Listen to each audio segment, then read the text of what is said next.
Producers, when this movie was announced, were like, "Oh, boys! I'm back!"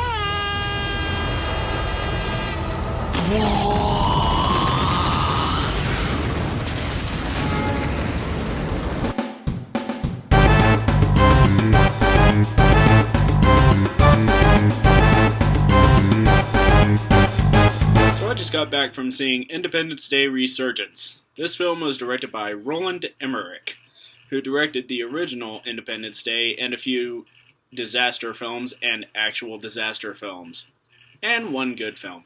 So a lot of the people from the first one came back to be in this movie, and plus a few new people, which... Not a fan. Some were good. The newer actors were mediocre at best. Mm-hmm. Liam Hemsworth did a convincing role as lead male number 1. No, yeah. I don't want to say it was his stereotypical role, but muscular man is muscular man. Shocked he didn't have his shirt off at least once in this movie. Most of the movies you'll see, 6'3", 280 pound Australian is 6'3", 280 pound Australian. Big, muscular, and doesn't really speak that much.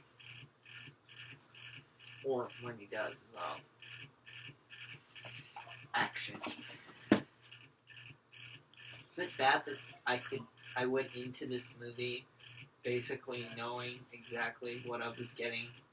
Like, from the trailer. I mean, I don't want to say that they pulled a Batman vs. Superman and showed all of the movie in the trailer, but they kind of showed all of the movie in the trailer. Yeah, they did. So other new people we have are Jesse T. Usher and Micah Monroe. The new actors are serviceable at best. And very, I don't know. I would give them like on the rating of like A. You know how there's A list and B list. Mm-hmm. I would probably say maybe like up and coming B plus. You know, A minus list actors. You know, they're not A list. You know, they're not. Oh no. I mean, Hemsworth is probably the biggest name.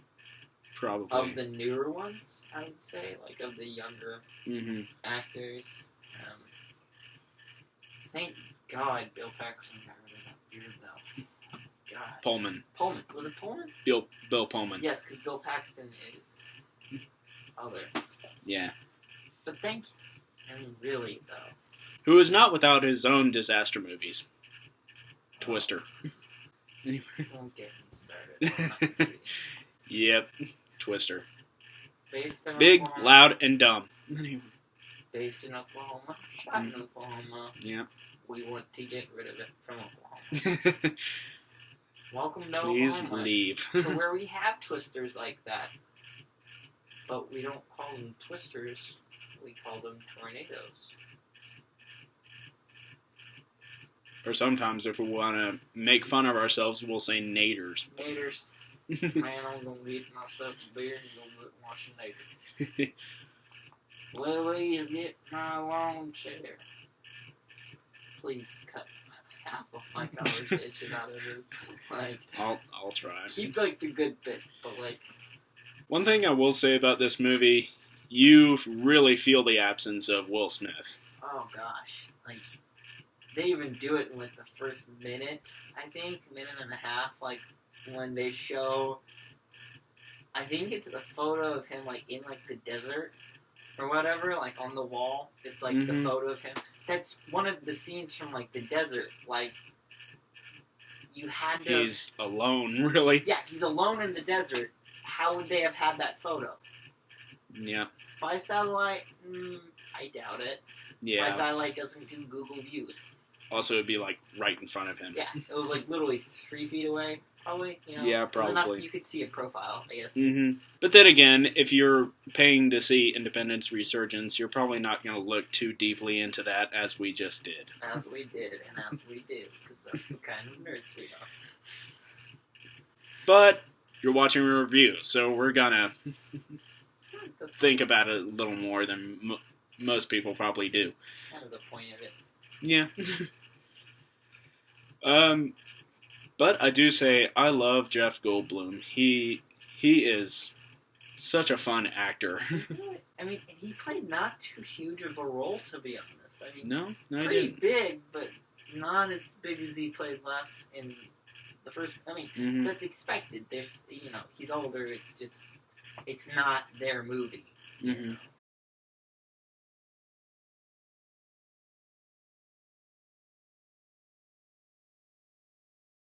Indiana Jones 2. Yes. Yeah, Indiana Jones 2. Indiana Jones 2. Not as awesome. Or Indiana Jones 4, really. Oh. I'm pretty sure, like the prequels, that film has ceased to exist. Yep. I'm not salty at the prequels. I would like to go in to apologize to all my audience out there who just went through such a traumatic experience with their reminding of Indiana Jones 4. It doesn't exist. It does in the mind of people. George Lucas. I think we need a new name for him. I think he should be Voldemort. Okay, everyone, let's just call George Lucas He who shall Lord not be Voldemort, named. or he who shall not be named. So overall, I would say I liked this movie. It was not really good. It wasn't bad. I enjoyed it. I just didn't feel like it had as much fun as it could have. It could have been a lot more fun. There were some scenes where I just felt like it was getting way too serious for a dumb action movie, which is exactly what it is. And I don't mind dumb action movies most of the time. For my parental advisory section, I will say this is not a bad film. There were some curse words in there. Some I noticed anyway. I'll just say it right now. I do not really pay attention a lot of the times, but the ones I noticed, they weren't bad. It doesn't go as far as most PG-13 action movies do.